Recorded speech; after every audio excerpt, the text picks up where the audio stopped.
Hello everyone and welcome. My name is Julie Mann. I'm a professional network marketer, I'm an actor, and I'm also an EFT practitioner. And today I'm joined by Dawn Phoenix, who is a coach, a hypnotherapist, and also founder of Dawn's Lighthouse. So hi Dawn. Julie, how are you? Oh good, how are you? I'm great, thank you. Thanks for having me. Pleasure. So let's start with you telling us a little bit about your upbringing. That's an interesting one. So I grew up in New England in a household that was with my stepfather and my mother, and it was pretty just normal. We didn't even do the church thing. So the only thing that wasn't normal about my childhood was that my stepfather was an emotionally abusive alcoholic.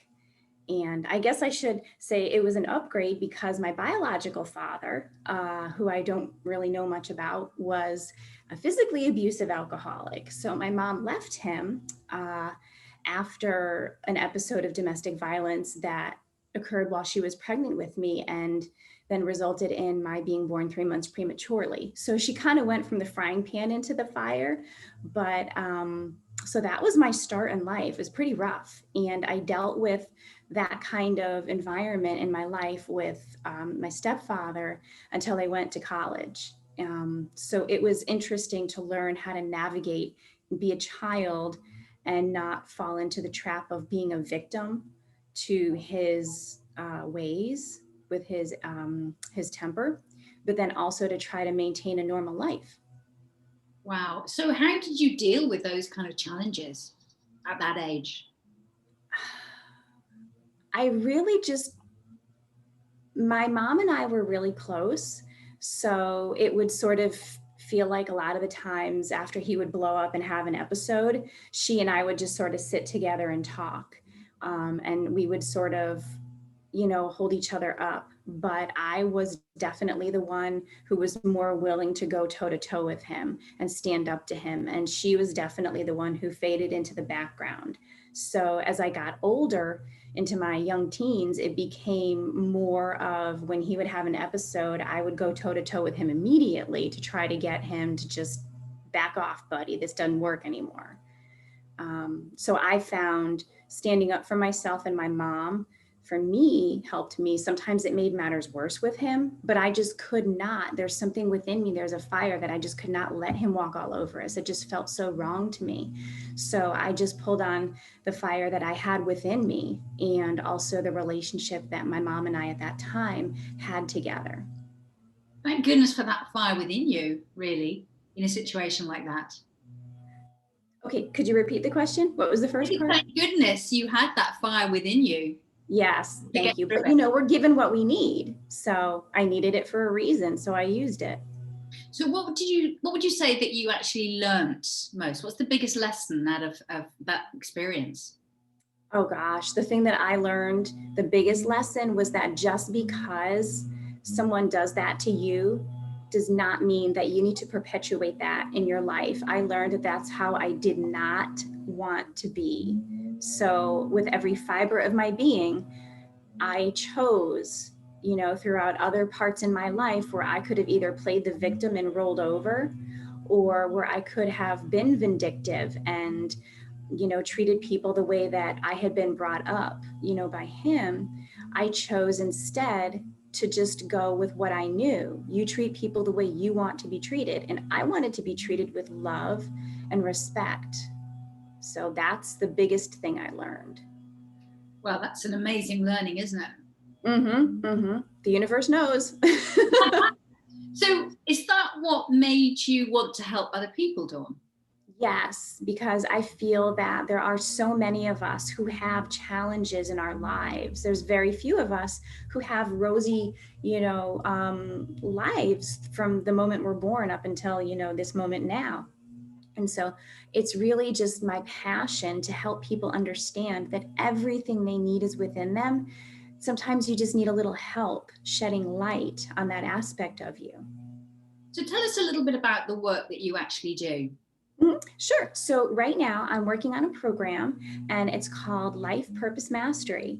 And it's designed to help people, entrepreneurs or people who are aspiring entrepreneurs, or just people who are unhappy in what they're doing in their lives for work. They feel like, okay, I get a paycheck, but this isn't feeding my soul. I know I'm meant for something better, so I'll just do this until something else comes along. And I really, through my program, I want to help people understand that they don't have to wait for something to come along, because it may never will, or it may never. They can create, and they have to create the reality that they want for themselves. And so I take them through a process where they get the information. I'm a hypnotherapist, and so I use hypnotherapy techniques to take them through processes where they get the information from their higher selves, their own subconscious mind, about what their life purpose is. They identify it, and then throughout the course of the 6 weeks of the program, they are able to identify the steps that they need to take next in their lives to start moving into that life purpose. I know, because I trained in hypnotherapy, that it's an incredibly powerful tool, but there are lots of people who are really scared by it and actually think that maybe they're going to be made to do something they don't want to do. What would you say to people like that? So that is one of the biggest myths that does surround hypnotherapy and hypnosis. And I think it's perpetuated by the stage hypnotists, who get all of the attention when they have people doing goofy things on stage. And the thing about it is, nobody can ever make you do anything you don't want to do. Your survival instinct is too strong. We are wired that way. So if you've ever been on the stage and done something goofy with a hypnotist, I'm sorry to tell you, but there's something in you that wanted to do that. And it was just waiting for a reason to, whether it needed drugs, alcohol, or the suggestions of a hypnotist. So the point is that when you are in a state of hypnosis, nobody can ever make you do anything you don't want to do. You are always in control. I have had people pop out of a session when we're in the middle of it and they're like, I have to go to the bathroom. Okay, go for it. So they know what they need, and the conscious mind is always watching. It may not be in the driver's seat, but it is always watching and observing and saying, yes, I'm giving permission for this to occur. And the second that the conscious mind says, nope, then the person says, nope, I'm not doing that. Great way to explain it. Thank you. So obviously there are lots of coaches and there are lots of hypnotherapists about. So what makes you different? Well, I think that my experiences, there are a number of things actually that make me different. My personal experiences are unique, just as everyone's are. So what I bring to the table is my flavor of having walked through the fire a number of times.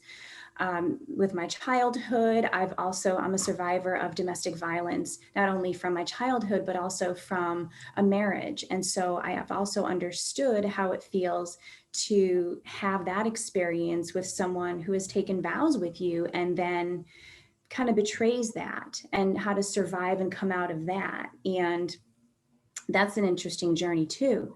So I bring the energy of empowerment, and empowerment through my own experience. And so through my own experience, I can teach and model how it's possible to move from possibly feeling like I give up, I feel disempowered, into, oh no, I have so much power that is not even funny. So it's a beautiful journey. So that's one way that I feel that, I'm unique and I bring this flavor into the work I do. And the other way is that I also work with as a Dolphin energy healing practitioner.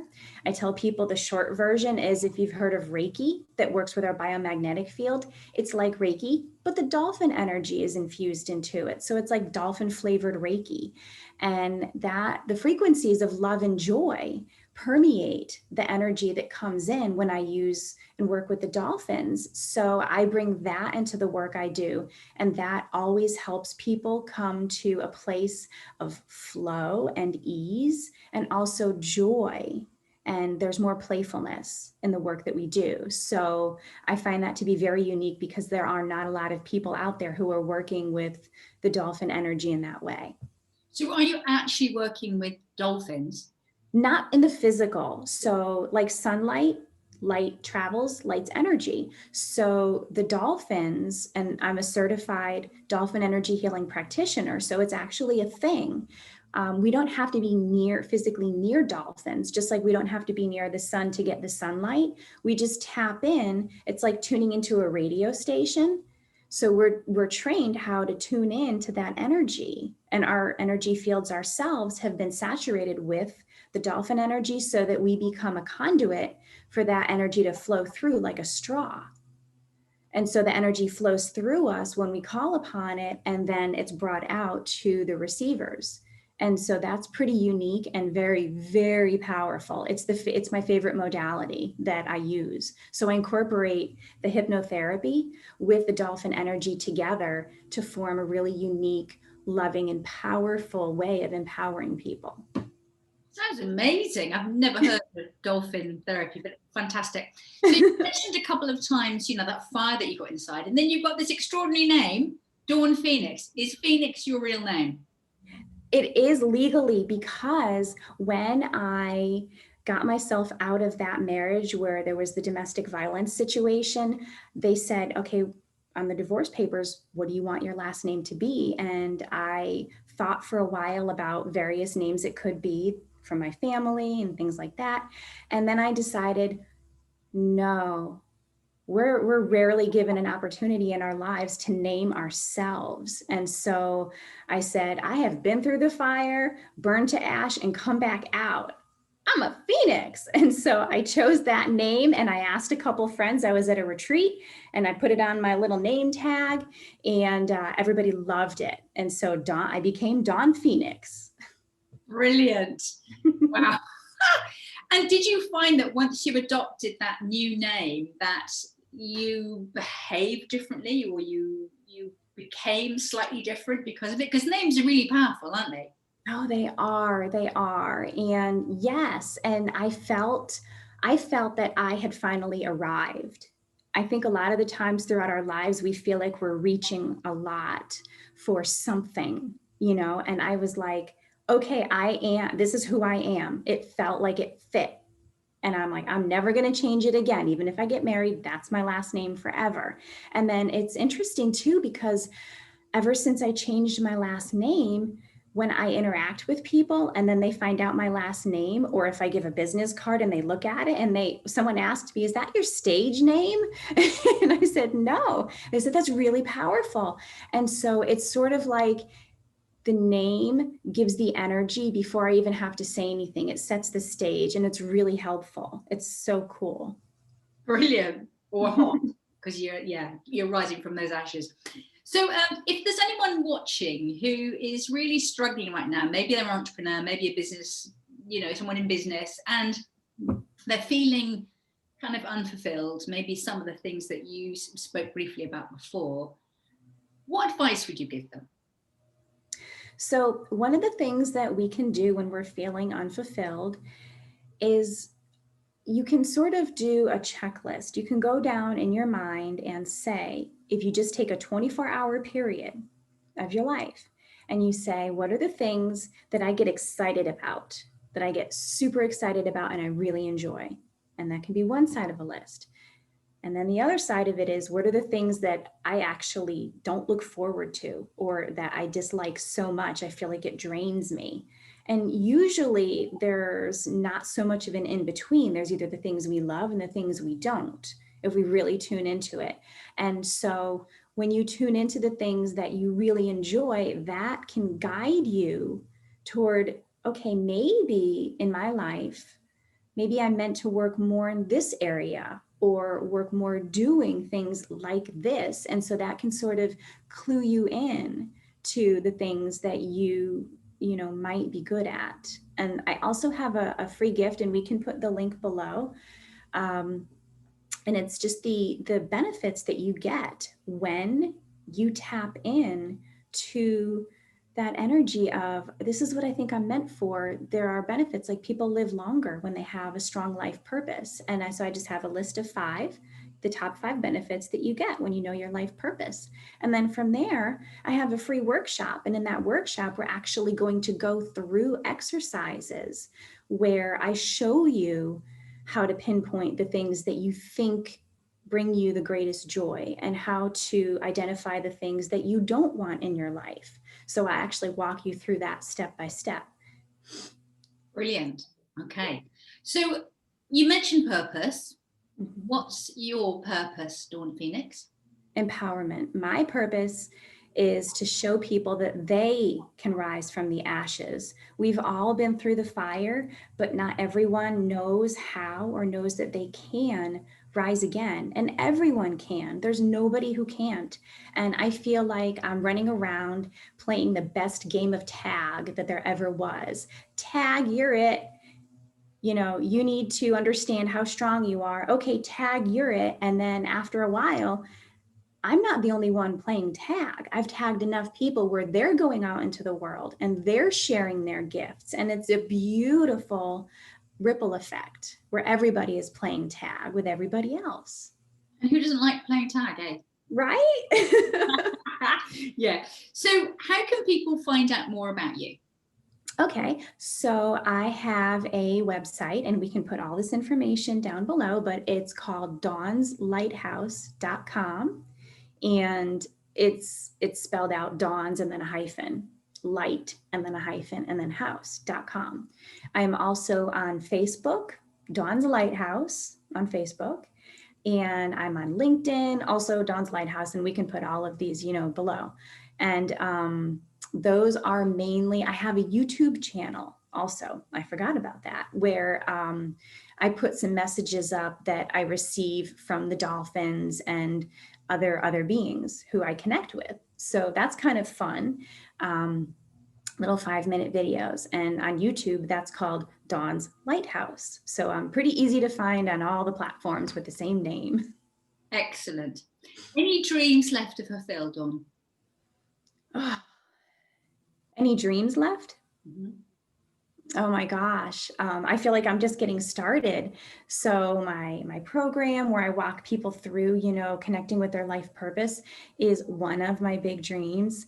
And I really would love in the end, when COVID is gone and it's safe to travel again, one of my dearest, greatest joys and wishes is to take people on a retreat to actually swim with dolphins as like the final, let's all get together and have a beautiful time together. We've done all this beautiful work together. Let's go swim with dolphins and really, really absorb that wonderful, playful, joyful energy. Because scientific studies have actually been done about people when they've been in the presence of dolphins. And so the work I do is not being in the presence of dolphins, and it's just as powerful, but there's something about getting together in community and in a group at a retreat, traveling and being in the sun and the warm water and just spending a week in the water with the dolphins. So that's my big dream, is to do that. Soon, I'm sure. So when you're no longer on this planet, how would you like people to remember you? I would like people to remember me not with sadness. I would like them to say, she impacted my life in this way. And I would like it to be in a good way. She helped me. The big number one thing is I want them to say that Dawn helped me remember who I am. That she helped me understand that I am more powerful than I ever thought I could ever be. And that I have created an impact, not myself, but the person speaking, that they said, I have created an impact in this world. And I feel like I did what I came to the planet to do because of Dawn. If that's all anybody ever says to me, that's all I need. Wonderful. So before we close, Dawn, is there anything else you've got a burning desire to say? Just to remind everybody, everything you need is within you. And right now we have such odd and chaotic and sometimes violent times going on. And just to remember, the number one thing you can do if you're feeling uneasy, whether it's I don't like what I'm doing in my life or I don't like what I'm seeing in the world around me, is to just breathe. Just close your eyes and take 2 or 3 deep breaths. And that will help center you, and it will quiet your body and your mind and help